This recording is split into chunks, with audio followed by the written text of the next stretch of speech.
Hello and welcome to Channel Sport this morning. Many thanks for joining us again. I am Taya Salam. I'm Cecilia Amogbe, and this morning we're starting with the news everyone has been waiting for. Akwa United are champions of the Nigeria Professional Football League. They won the league with one game to spare. Champions finally, Akwa United, for the very first time, emerging winners of the Nigerian Professional Football League. We'll be doing a comprehensive review of all that went down on match day 37 later on the show. Still in sport this morning. Not great news coming out of Tokyo. The Tigers have bowed out of the competition after losing against Japan in their last Group B match. Yeah, they failed to win a single game in all their group games. Also on the program, yeah, something to smile about this morning. I think I'm the only one bringing the good news. Blessing Oborududu, she is through to the semi-finals of the 68 kg wrestling event. Yeah. So that's the only person we're thinking right now. She may just win a medal. Indeed, Blessing Oborududu in the semi-finals of the women's 68 kg freestyle event. One more win for her, and she'll be guaranteed a silver medal at the very least. Just one more win, and a silver medal will be guaranteed. One more. I hope she'll be able to get that.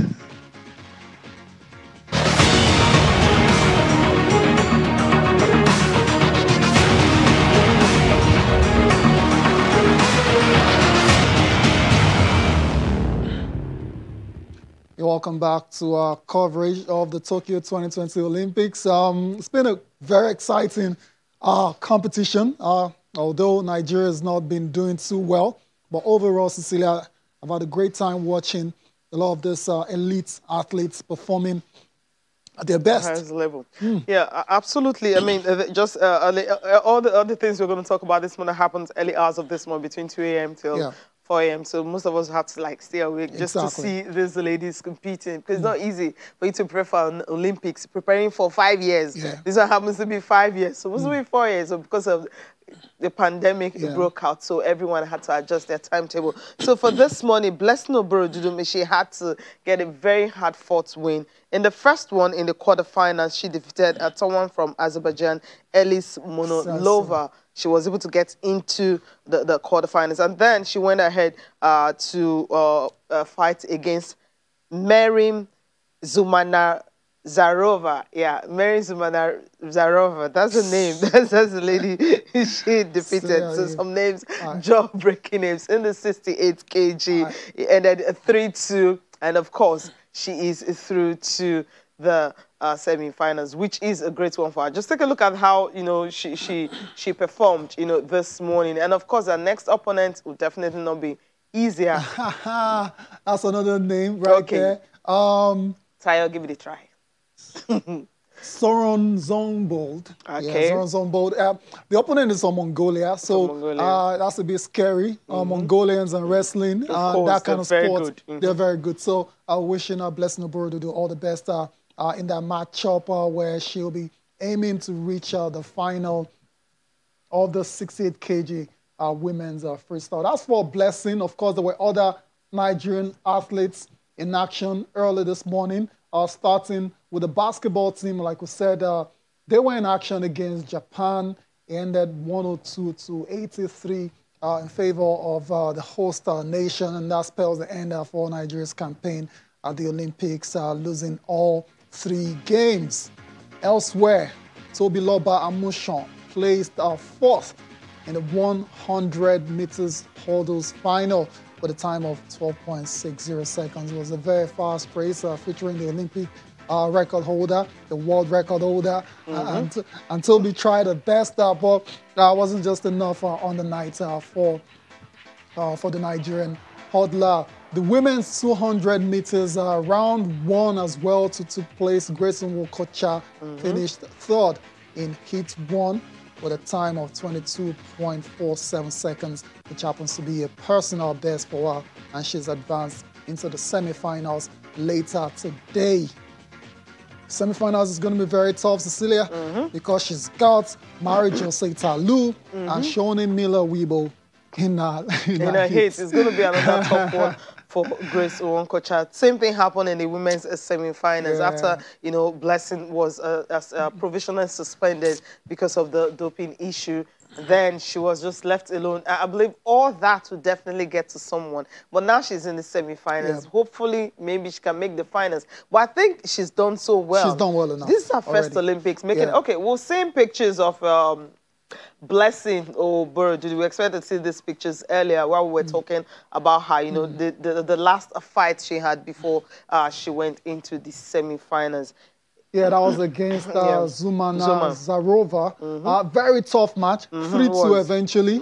Unlike our first matchup where she defeated Elise Arze 13-2 from Azerbaijan. Exactly, technical superiority, easy as so obvious. The second one was a lot tougher, but Blessing found a way to get the victory, and she is in the semi-finals. Congratulations to Blessing Oboro in advance. Hopefully she can get into the final.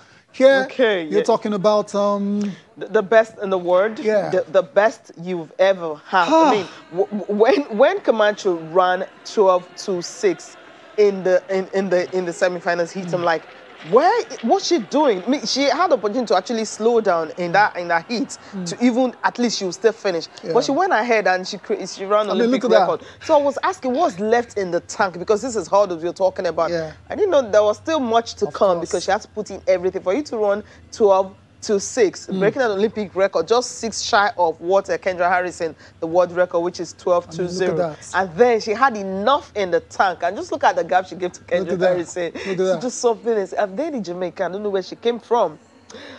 Megan Tapper. Now I'll take note of her, because we didn't take note of her. We're just looking at Kendra Harrison. That's the only person that could stop Tobiloba Amusan from it. And she was even shocked that she finished third. She was like, how did this happen? So were you thinking Toby was a gold medal prospect in this particular final, really? She was happier. Really? She was happier than the person who won. I'm talking about Tapper. Yeah, because bronze is a big deal. It's a big deal, especially... You didn't expect to be there. Especially behind those two phenomenal athletes in Jasmine Camacho Queen and Kendra Harrison. Kendra Harrison, interestingly, these two athletes 4 years ago, just before Rio or during Rio, had their little heartbreaks. For Kendra, she set the world record, but she came fourth in the U.S. trials. So she was dropped. Exactly. Everyone was like, why? Yeah, world record, all that. But you got to earn your place. Anyway, she was dropped. For Jasmine went to the Olympics. She was looking great in the semifinals until she clipped the hurdle. And eventually stumbled, and she fell on the tracks, and that was the end of Olympics. To see them come back 4 years after, down the line, to win gold and silver. I mean, it's a beautiful story. Beautiful indeed, Cecilia. And then she finished 12-6. That was how she finished. 12-3-6. I'm talking about Camacho Queen. And of course, for Kendra Harrison, it was 12-52. Not her personal best, but then it was enough for her to win. And for Megan Tapper, she took bronze medal in 12.55 seconds. But then for our dear girl, it was 12.60 seconds. Yes, it was an improvement from what she had in the semi-finals. But still wasn't enough. It wasn't enough because these girls were... They're so fast. I mean, look at what you just said now. Tapper, the Jamaican, 12-5-5? 12-5-5. 12-6-0. Just said. You see how wide the gap is. So Toby's still got so many years ahead of her. She's still very young as well, too. We're going to circle back to the same old issues as well now in giving all these athletes the best. There shouldn't be any distraction. Nothing whatsoever. They should just be focusing on running and not running. But we know that's not the case. So that's already a disadvantage for Nigerian athletes going up against the best in the world. Because why the best in the world? The only thing they have to do is just focus on running, focus on conditioning, focus on keeping themselves safe, and also trying their best to, give the very best. I mean, just focus on performing. But I also have to think about other factors outside competitions, which is really not so great. Well, Tobiloba Amusan, better luck next time. Now, let's talk about quickly, Grace. Queen first. What was she saying? Okay, Camacho? Camacho Queen. Let's listen to her, what she had to say after that, because she says the sky is the limit.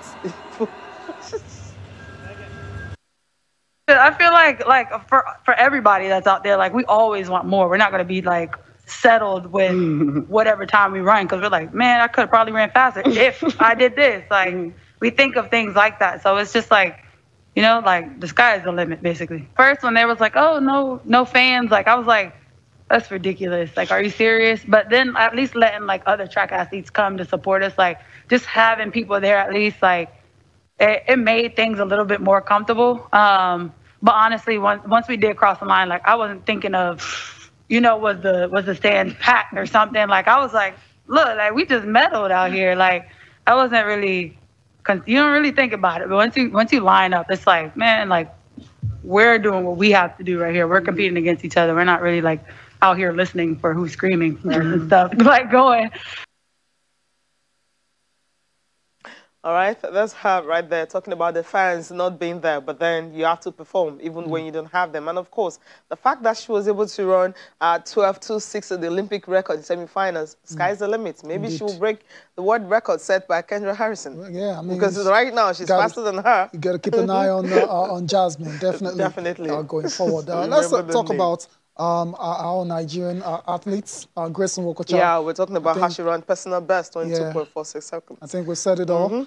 She's done well for herself, getting to the semifinals of both the 100 and 200. Yeah. In her first Olympic. Exactly. And when you're running against Jose Maria Talo, for instance, who won this heat for 22.30 seconds, and Mila Wibo was also there too, 22.40 seconds. You're running against these tough athletes. Renowned, and then, do you understand? So that alone is an honor. Just like yes, it is. Diva Nduduri the other time was talking about, you know, running alongside Usain Bolt alone is already an honor for him. So she ran against these girls. When it comes to 200 meters, these women, you know, they are the ones you can easily think of how good they are at the Olympics. But then, Cecilia, the semis is a tough one. Like I said, the first two qualify automatically for the final, and the next two fastest as well will join them. The three semis heats, and it's a tough field. You still got Elaine Thompson trying to, you know, go 2 golds. Exactly. There is a Shirley and Fraser Price also. I'm sure wants to win gold somehow, you know, after losing out in the 100. So it's going to be very, very tight for her. And whatever happens in the semifinals, I think she's done great for herself. And going forward, hopefully she continues to develop and progress in her career. And who knows what's going to happen in Paris in 3 years' time. Yeah, who knows? We can't say. But then I think with what she has set out this year, it simply means that Grace Nwokocha is someone to watch out for. Of course. Okay, let's leave early hours of the event that happened. Quickly talk about the 100 meters briefly. I mean, I had to chat up with Enoch Adekoke last night, but he finally replied this morning that he's fine. Thank God. I mean, it's a good thing that he's really fine now. But then that injury he pulled off, he started so well. Yes, I knew it was going to be hard. Just take a look at when that hamstring happened. And then he pulled back, and then he was... I mean, this is painful because when you've done everything, thinking you've done it all you have to just focus on it, and then it happened. So it was really heartbreaking for me, watching him. Just take a look at the first start where he was at. I was like, okay, one down. So at least you know that you're competing against. Well, I'm sorry, British, but then sorry to the team GB. But then Jacob, I don't know where the Italian came from. He started. When did he start the 100 meters? I think was it last year? He picked up the race very late. I mean, talking about running the 100 meters.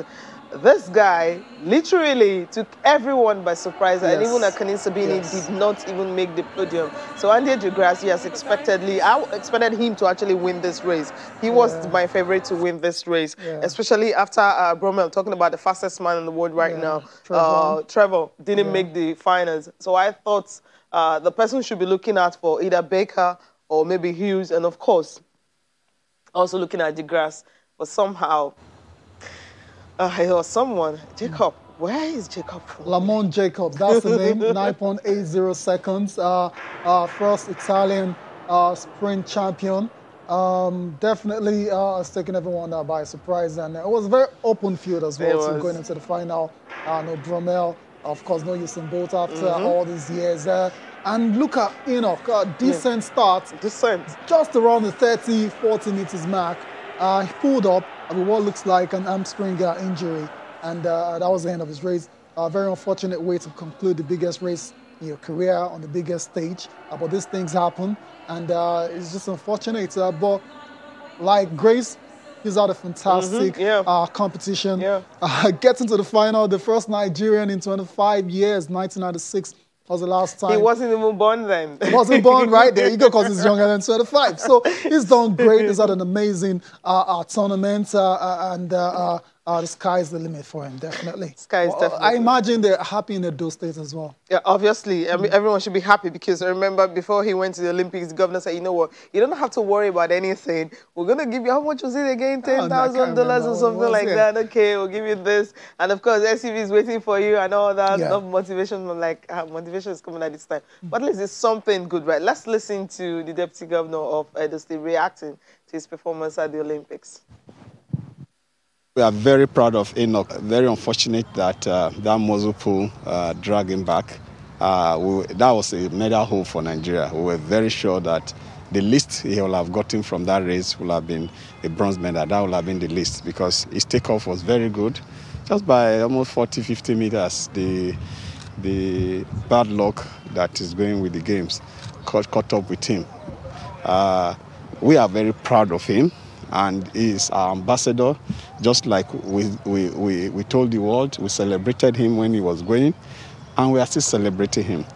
And our is to now get him back home, prepare him for further other activities, and also check his medical condition so that future races he will not have those kind of muzzle pull. I think you can attribute that to the same problem of lack of preparation. Enoch and others had to rely on a goodwill, spirited Nigerians to be able to do their trainings. Edo State government gave their support, but it was a national assignment. We know we're going to Olympics. We know that the date have been fixed, but the minister, because it's just the minister that he is, inexperienced, does not have any administrative IQ. He didn't know that if you don't plan, obviously what happened will happen. Nigeria is at the level it is today because we have reduced sport to politics.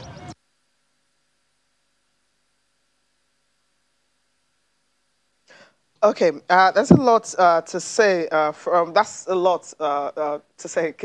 What's coming from Felix Shaibu talking about the Deputy Governor of Lagos State on the performance of Enoch Adegoke and also what's happening generally with what's going on in Tokyo. Okay, those are his words, not ours. Let's quickly talk about the Tigers. Disappointing against Japan. Final group game, and you thought, okay, you lose against America. As understandable, you lose against, who's there again, France. Yeah, that's all right. France are a good side, number 5 in the world.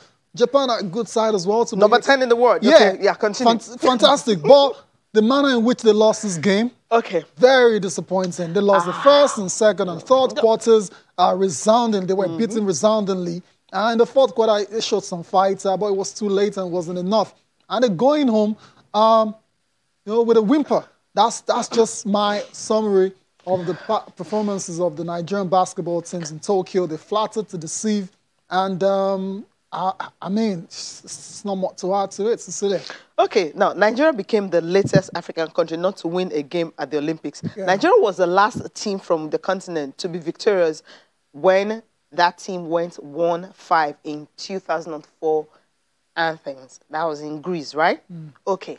Now, okay, we'll have the record and then it happened again. Okay, it doesn't really matter. But let's talk about this. Victoria McCauley, I mean, she top scored for Nigeria, just 18 points as the leading scorer for the day. Now, take a look at this Okoye girl who is with Japanese. I mean, when I checked her name, I said, oh, come on now. Why do you have Okoye in Japan? How is it possible? Yeah, well. But it happens. Isn't it Kalu did her best, but it just wasn't enough. But if you take a look at how these ladies started, I mean, Yuki Masayamu, 19 points, with Saiki Hayashi, 23 points, yeah. They led except 5 minutes into the game.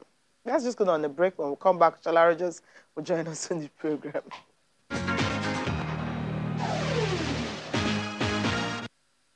Welcome back to Channel Sport this morning. We're still talking about the Tokyo 2020 Olympics, and you can be a part of the show by, talking to us on sending your mails to channels _ okay, not _ sports again, sport this morning at channelstv.com. That's you know what's going on with that one. It's out of it for now, but you can talk to us on sport this morning at channelstv.com. Send your mails. Try and keep them as short as possible so we can take them before the show is over. How do you describe Nigeria's performance at the Tokyo 2020 Olympics so far? Just one word to describe it, and we will try to take your messages before the show is over. We've got a guest in the house. Shola Rogers is back, and back and stronger, I guess. Oh yeah, most definitely. Most definitely. Stronger than the last time you were around there, right? We keep getting better at these things. Thank God for that. But I can't say the same for Nigeria's performance at the Olympics. Ouch. But the truth is, if you've been following sports for a few years, this is how it's always been. Okay. At least in the last 3-4 Olympics, it's been shambolic. Okay, so before, of course, I know you have a lot to say, but before then we were talking about the Tigers losing the final group game to Japan, and because of that, they're out of the competition. They'll be coming back home with 3 losses, and they're not advancing into the quarterfinals. And Cecilia was trying to, I don't know what she was trying to do, maybe like hold brief for them. I thought overall, it's not been a great performance at all from the guys and from the ladies. Sentimentally, you would like to commend them because you're Nigerian. Oh, they've done a good job and everything. Okay. But look, devoid of emotions and everything, I'm not really impressed with their overall play, especially when it came to defense. Like, it was as if we were sleeping. And the Japanese team were just doing the trays. That it was just 19 3-pointers against Nigeria. We couldn't respond in the same vein. And I felt like this is not the Tigers, because we've seen them play at this stage before. We've seen them play at other stages, and they've been amazing. They've been amazing. So losing 3 games on the bounce, not being able to. Okay, look, we felt worst case scenario, regardless of what was transpired, that they'll be able to take Japan. Yeah.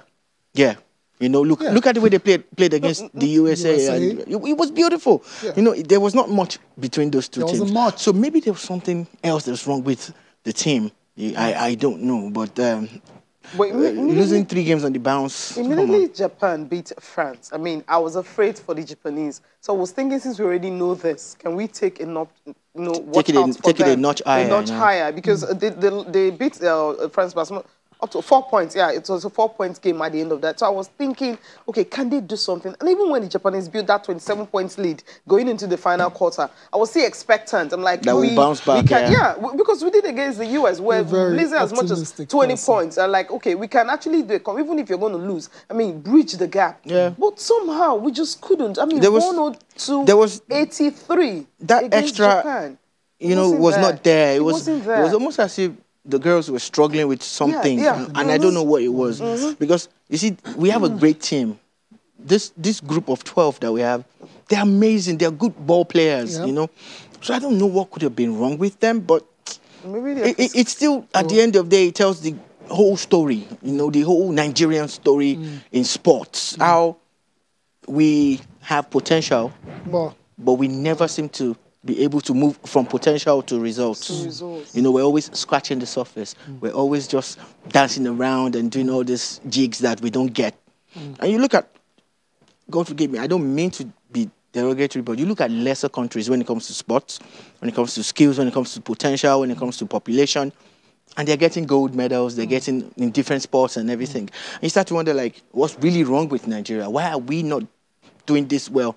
Going to the Olympics, there was a lot of hype. Yeah. A lot of hype indeed, both for Nigeria's D Tigers and D Tigress. I remember the first African country to qualify the men and women team for the basketball events of the Olympics. They went, they saw, but they did not conquer obviously. For D Tigers as well, too, they lost their last game over the weekend to Italy. And after the game, the center, Chimezie Metu, who plays for the Sacramento Kings, has had a lot to say about the situation, about the NOC and about the Nigerian government as a whole. I'm just going to take his quotes quickly, and we get the thoughts of Shola Rogers to it. Chimezie Metu says, and I quote, "Our governments and the Olympic Committee of Nigeria, they make it extremely difficult for us to go out there and just focus on performing our sport.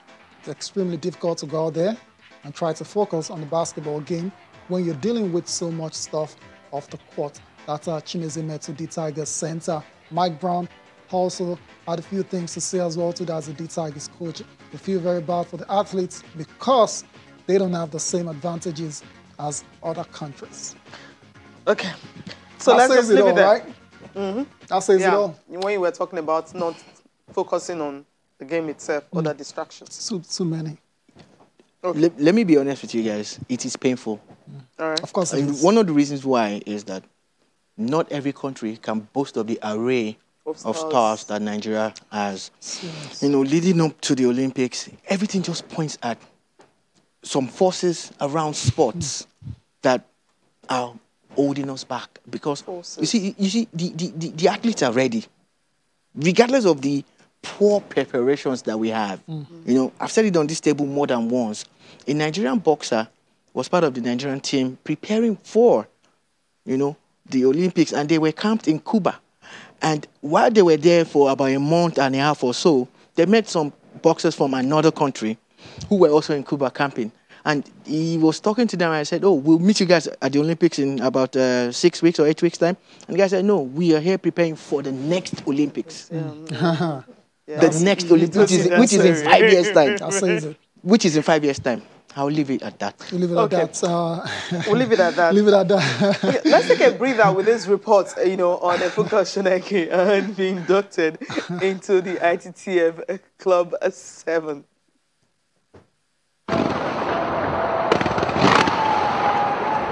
Taking part in the Olympic Games is every athlete's dream, and this informs the decision of the international sports governing bodies to recognize athletes who are featured at the competition 7 times. The International Table Tennis Federation inducts Nigeria's Funke Oshoneke into the exclusive class of Olympians known as Club 7, following her participation at the Tokyo 2020 Olympics.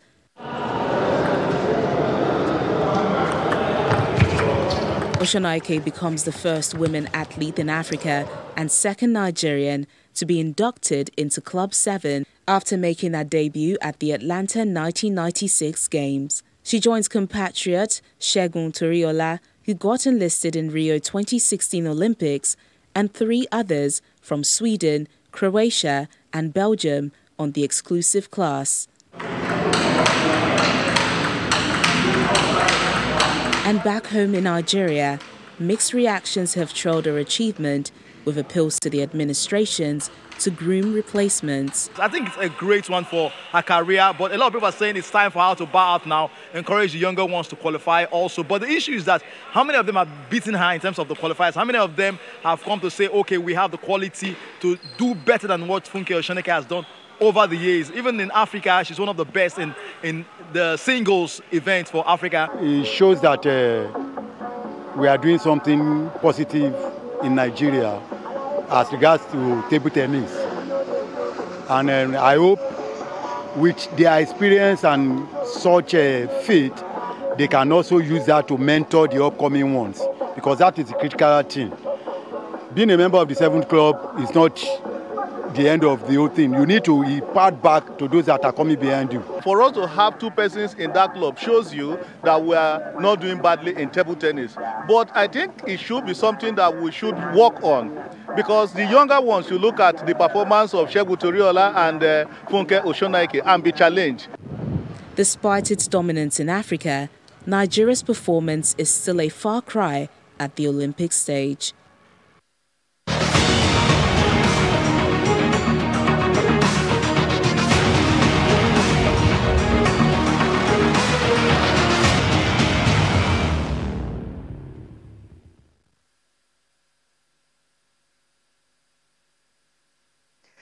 All right, let's focus our attention on other sports outside the Olympics. So starting with Nigeria Professional Football League, where Akwa United, they've been crowned champions. But let's just take a look at the results. About 4 games were played yesterday. Other games will be decided today. Champions already decided. 2 teams relegated. 1 will join them maybe at the conclusion of the game for today. Now, Akwa United and MFM ended 5-2. What a way to actually celebrate your title at home right there at the EU Stadium.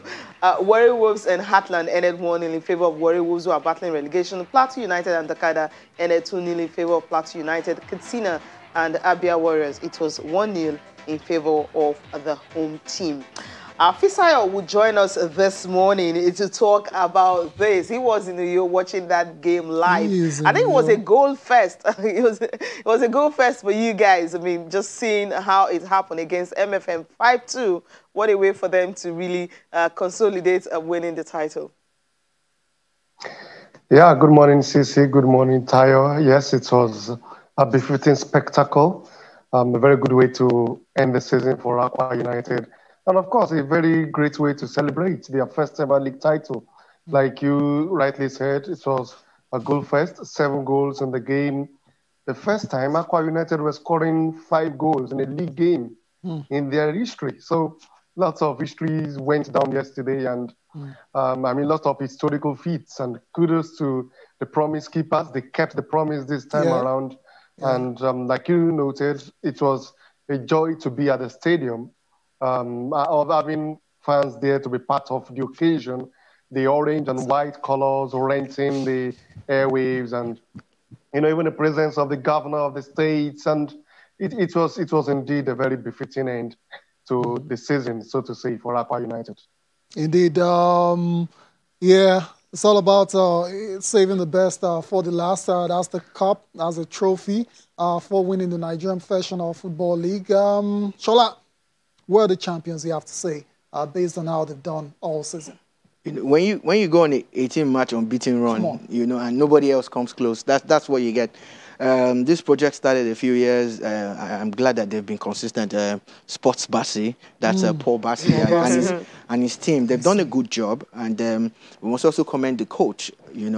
Kennedy. Yeah, Kennedy Boboye. Nobody actually gave them a chance this season. Nobody saw this coming, especially with the way Kwara started the season, like a house on fire and everything. These guys are really, really deserving of the trophy. Absolutely. Let's look at the games now. Let's look at this particular game, 5-2, where you have Charles scoring a hat-trick. We don't really see some of that coming most times. Okay. We can see that right now. But the celebrations, but the celebrations, continue, with the team just trying as much as possible. Fans had to get in, and luckily for them, they just lifted that. You can have 30%. Yeah, but they're not supposed to do this. But okay, did you watch Euros? Yeah, it doesn't make it right. 2 wrongs don't make it right. I mean, you're not supposed to do this. When things like this happen, it's hard. It's actually hard for you to keep people away. But this happened, and everyone was just a celebration. Afisa, let's, for you, I mean, apart from those that were actually right there at the stadium, what was it like outside the stadium, the celebrations in you? Yeah, right from when I got to you yesterday, you could feel something different in the air. I went through some transport areas, even the commuters locally, they knew something was happening. And, I spoke with one of them that was a little bit not aware. And it was like, it seems they are sharing money in that stadium today, the way people were trooping in. And after they won the title, I must say that there was some mini parades by the fans, in appreciation of what the governor, Udom Emmanuel-led government has done for them. And of course, since Paul Bassi came on board in 2016 as the chairman of this club, they've moved from one level to another. They won the cup in 2017. In 2018, they could have easily won the league before it was abruptly ended after match day 24. That time, they were within just a couple of points of the leaders' Plateau, and they had the momentum. So they're so excited to see this in their own town. They've watched the Super Eagles a number of times. I've been here to watch the Super Eagles as well, so I know how a vintage Uyo crowd can celebrate sporting victories, sporting achievements. I was here when Nigeria defeated Zambia to qualify for the World Cup. So I could imagine it from Metama to Udoitam to Akaru. I could know how bubbly the clubs were, the streets, and we saw a little bit of some sort of reminiscent of that last night. Interesting. Yeah, interesting. Let's just see the standings. Match day 37. What it looks like, and of course, it's a confirmation that Akwa United are champions of the game to spare 71 points from 37 games, a massive plus 30 goal differences. I mean, like they just deserve to win the title. Nasser United, of course, will play their game later today, as well as AIM, Canopilas. All these other teams are pretty much just fighting to get on the continent. Shola, it's supposed to be a major deal, big deal, the champions of the Nigerian Professional Football League. But does it feel a bit hollow for you concerning the way football is in the country? I mean, what is there? What is there to get excited? Apart from the Olympics, Shola knows what I'm talking about. What is the impact? This is supposed to be a big deal. What impact does this have? One of the questions that I got asked yesterday by people who don't really know much about the league is, what's the prize money for winning the league? I was asked this question and I could not answer it. Couldn't answer. Okay. After the few days I've spent as a sports journalist, I couldn't answer it. About 20 years. We would like to know those kind of things. And I still would never condone that surge that I saw there. That crowd getting on the pitch, it shows incompetence. It shows that we're not taking a lot of things serious. And we need to speak the truth. And this is very wrong. It should never have happened. You put the players at risk. You put the officials at risk, because the same people, will still go and hobnob with the officials. I think we need to take this thing serious, and it happens at virtually every stadium and every cup game in Nigeria. This has to stop. Yeah, because when I saw them, when they climbed the podium to, hand them the trophy, I actually loved that. It was better because before there were marked improvements to the ceremony. Yes, marked improvements. Yeah. Of course, it's still not top notch. It's still not what we want for Nigeria. We want the absolute best for Nigeria. But there were marked improvements. Kudos to the LMC and the Akwa Ibom State FA and all the people who have worked behind the scenes. But is this the level that Nigeria's Premier League, professional football league, should be on? No. No, we're seeing highlights from that game. Like I said, they saved the best for the last. It started like an house on fire. Charles. Yeah, what a way to... 18 goals this season. Wow. I mean, great cross into the box. Defenders and the goalkeeper didn't deal with that very well at all. And just taking schoolboy defending there, man. If you're going to palm, look at that. You don't palm into the area of concern. You have to go sideways. Yeah, you palm back into danger. Yeah, you don't do that. And if you're not sure, don't even launch at all. Indeed, another great goal again. That happens to be an own goal. Akwa United, I mean, it's not much, of course, very distraught. MFM were in 60s and 70s. They were all over the place. Their defense was not that organized, but they tried to get back into the game. Yeah, they tried when Alimia, but after that own goal, but then before you know, you had Umfom Udo also scoring, and after Umfom Udo scored his. Ouch! Great goal indeed. That's a finish wicked. Any striker will be proud of. But that's a defender. That's a defender. Hey, you're so wicked. Top corner, goalkeeper, no chance. Oh my gosh. Oh dear. I mean, Akwa United, what more can we say? Congratulations. That man again. Look at him. Amazing guy. Udor. He's been there forever and still scoring goals. And let's quickly go on a break and then we'll get back to Fisayo quickly to wrap it up on the MPFF games for today. And get them.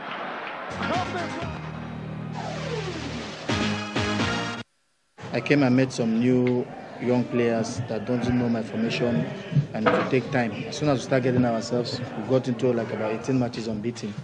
That shows that we started knowing what we want, and that was when we started thinking of this shield.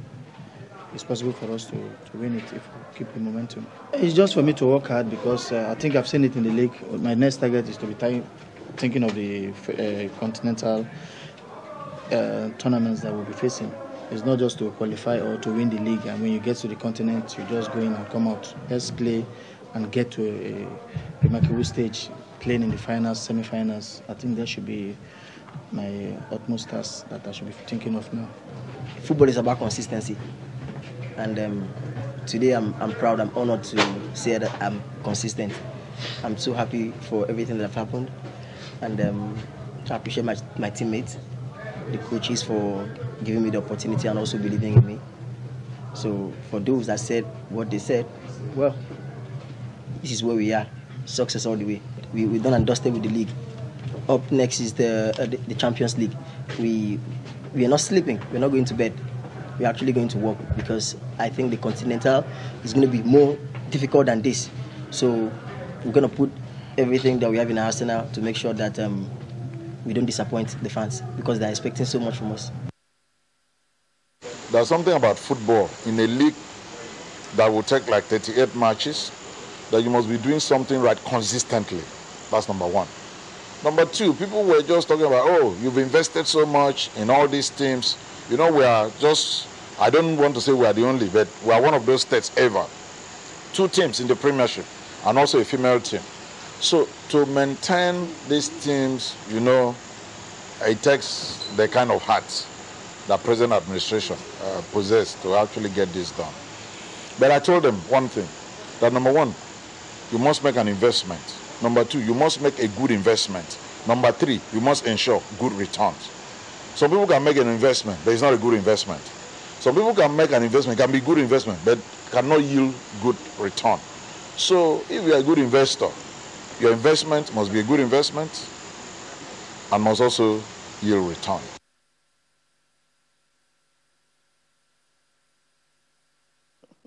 Invest and then make good returns. All right, let's quickly take a look at games for today and we'll get the thoughts of Fisayo on it. And the games for today definitely will have the likes of Enyimba, Nasarawa United, and others will be playing.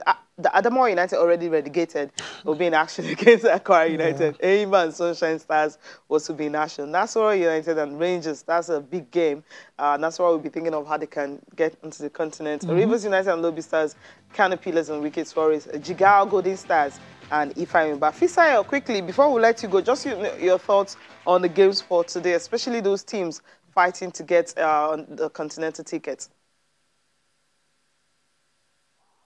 Yeah, it's really going to be a fierce battle among these 4 teams. Yes, I'm going to be adding Rivers United to Kano Pillars, Enyimba, and Nasarawa United. Okay. I think Nasarawa United have the toughest task.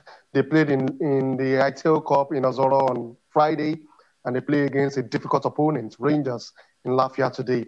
For Enyimba, they are home against Sunshine Stars. Sunshine also need points desperately if they're going to stay up. So also a tricky tie. Rivers United against Lubi. I think they will beat Lubi. I think Enyimba will win. But Nasarawa have to watch it. Nasarawa are a kind of position that Chelsea were sometimes at the end of last season. They're in the cup final. They are second on the log, but they have to be wary not to lose both. Chelsea won one of those, on one of those 2 occasions. That's, finishing in winning the FA Cup and losing the FA Cup and winning the Champions League. This time around, Nasarawa have to ensure that none of these slip up because they've had a massive second half of the season, just like Akwa United. And anything short of a second place finish in the league and a cup triumph will be an anticlimax. And quick, I don't know if you can allow me to add something about the league and stuff has happened yesterday. I think for the league, the fact that we were able to have a complete 38 match season for the first time in 4 years is enough of a positive. It's enough of a consolation. Also for the league, for the fact that the games can return to TV, at least to a large extent, for the first time in 3 years, is also some sort of consolation. So yes, we can always ask the right questions, but we have to know where we're coming from. This is a league stricken by the COVID pandemic with sponsors nowhere to be found. So questions like I saw some fans complaining about the trophy and of course the title, the prize money and stuff. These we hope it will come after leveraging on the success of the season. We could see some partners now gradually crawling in back into the league after the abrupt seasons. We've had 2-3 seasons now. So I think for now is the best time to leverage on the positives. Yes, we had crowd disturbance, or maybe a mob action after the game yesterday, but the fact that fans could be back in the stadium to witness the finale after a season largely played behind closed doors, these are some of the things we can really appreciate. Yeah, Afisa, I want to thank you so much for joining us this morning. Hopefully, we can also improve on the league for next season. Yeah, thank you very much. All right, positive to take away from it. Yeah, they're positives. But I love the fact you talked about the trophies. Please, LMC, we don't want to see that kind of trophy next season. Please, I'm happy that I said sponsors are crawling in. That's a good one. So let them come in, put the money there, and let's have a better trophy, right? Yeah. Yeah. Yeah, so that's it for the Nigerian Professional Football League. Of course, there's still one match day to go. Match day 38. Can I just ask another question? Because we will not stop doing it, regardless of if there are pushbacks. Why are they playing the last set of games in a staggered format? Usually, you're supposed to play all the games at the same time. They had Atel Cup on. They had Atel Cup on Friday. Please, so, why is that an excuse? Why is a tournament that belongs to the same body affecting the league? We shouldn't be doing these things. And if people don't want to tell them the truth, we will never improve. Why are they playing the last games? Because now teams can actually play some kind of arrangements amongst themselves. But we still have the final day, which every game will be played the same day, which is coming up on That's Sunday. what I'm saying. Why are we doing all of these things, please? Okay. We already know the winner. We should have just made sure that things go the way they should go, not all this.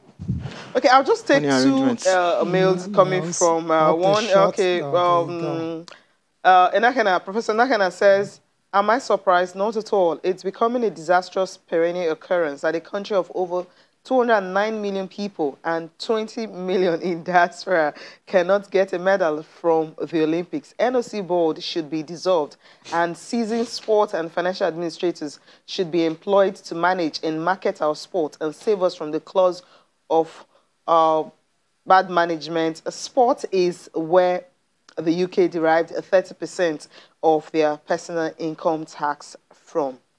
Okay. Well said. Onro Tindo says, big congratulations to Aqua United. First MPFL title. The reform has started some years back. The reform that started some years back has finally paid off. First time I'm seeing an over 6.5 scoreline in MPFL. Okay, 6 or 5 scoreline in MPFL is laughing. MPFL should come up with another trophy that befits our league, his opinion. Okay, he also talked about very painful to see how some Nigerians represent other countries and excel, while the ones representing us are just having series of bad luck in the Olympics. Painful. Okay, Obin Antindo, thank you for your mail. That's just what we can take. Quickly, papers. Yeah. Okay, Sports Son here. Sporting Son, Napoli boss heaps praises on Osimhen. Nigerian star wants Napoli to sustain momentum. Okay. Headache for Chelsea as Dortmund play hardball over Haaland. It's not going anywhere. Sporting Life, Atletico Madrid insist on Samuel Chukwueze offer player plus cash for the Nigerian winger. There's also a story concerning Okoye Maduka denying AZ Alkmaar. Of course, as the transfer window is still open and a lot of stories are still going to emanate from all of that situation. Shola, just thank you very much for coming on the show. Appreciate it. Thanks for having me. Thank you for watching as well, too. Enjoy the rest of your day. I am Tayo Salam. I'm Cecilia Mongbe. Bye for now.